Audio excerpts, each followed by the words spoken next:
नमस्कार, बीस न्यूज 24/7 में आप लोगों को सुस्वागतम। जी हाँ, भारत का विदेश मंत्री एस जयशंकर शुक्रवार को स्लोवाकिया पहुंचे। वहां उन्होंने तमाम मुद्दों पर यूरोप को करारा जवाब दिया, जिसमें रूस से तेल की खरीद और गेहूं की निर्यात पर बैन जैसी विषय शामिल थे। उन्होंने यूरोप को उस विचार को खारिज कर दिया जिसके मुताबिक अगर चीन का साथ भारत की समस्या बढ़ती है तो अब यूक्रेन पर भारत का रुख के कारण उसे वैश्विक समर्थन प्राप्त करने में परेशानी आ सकती है।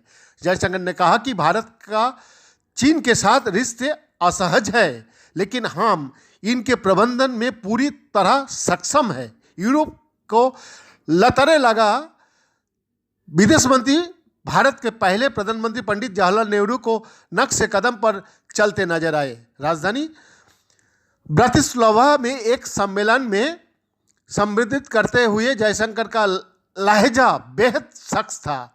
उन्होंने साफ कर दिया कि यूरोप को उस मानसिकता से बाहर निकलना होगा कि उसकी समस्या पूरे दुनिया को समस्या है, लेकिन दुनिया की समस्या यूरोप का समस्या नहीं है। समस्या अगर आपकी है तो ये सिर्फ आपकी है, लेकिन अगर ये मेरी है तो ये हमारी हो जाती है। यूरोपीय देश लगातार भारत को मना रहा है कि वो यूक्रेन पर हमले को लेकर रूस की आलोचना करे।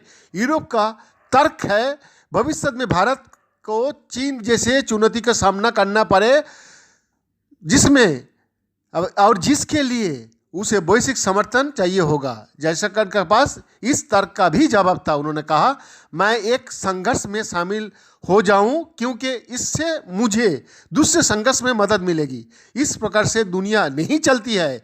चीन के साथ हमारी कई समस्या है जिनका ना ही यूक्रेन से कोई लेना देना है और ना ही रूस से। विदेश मंत्री ने कहा कि चीन और भारत का बीच जो कुछ हुआ है वो यूक्रेन से काफ़ी पहले हुआ है और चीन को इस विषय में कहीं और से मिसाल लेने की ज़रूरत नहीं है। एशिया का कोई घटनाक्रम पर यूरोप ने चुप्पी साधी रखी है। यूक्रेन युद्ध पर हमारी स्थिति पूरी तरह स्पष्ट है कि हम शत्रुता को तत्काल समाप्त करने का पक्ष में है। विदेश मंत्री ने कहा कि हम लोगों को रूसी तेल खरीदने के लिए नहीं भेजते हैं, हम उन्हें तेल खरीदने के लिए भेजते हैं। आप बाजार में सबसे अच्छा तेल खरीदो, हम ये कहता है। जयशंकर ने यूरोपीय और यूरोप को जमकर धोया और कुछ ऐसा ही 1948 में जवाहरलाल नेहरू ने किया था। पंडित नेहरू ने 3 नवंबर 1948 का संयुक्त राष्ट्र महासभा में कहा था, मैं कहना चाहता हूं कि हम यूरोपीय समस्याओं का समाधान में सम्मान और समान रूप से रुचि रखते हैं, लेकिन मैं ये भी कहना चाहता हूं कि दुनिया सिर्फ यूरोप से कहीं बड़ी है। आप ये सोचें अपनी समस्याओं का समाधान नहीं करके कि दुनिया की समस्या मुख्य रूप से यूरोपीय समस्या है।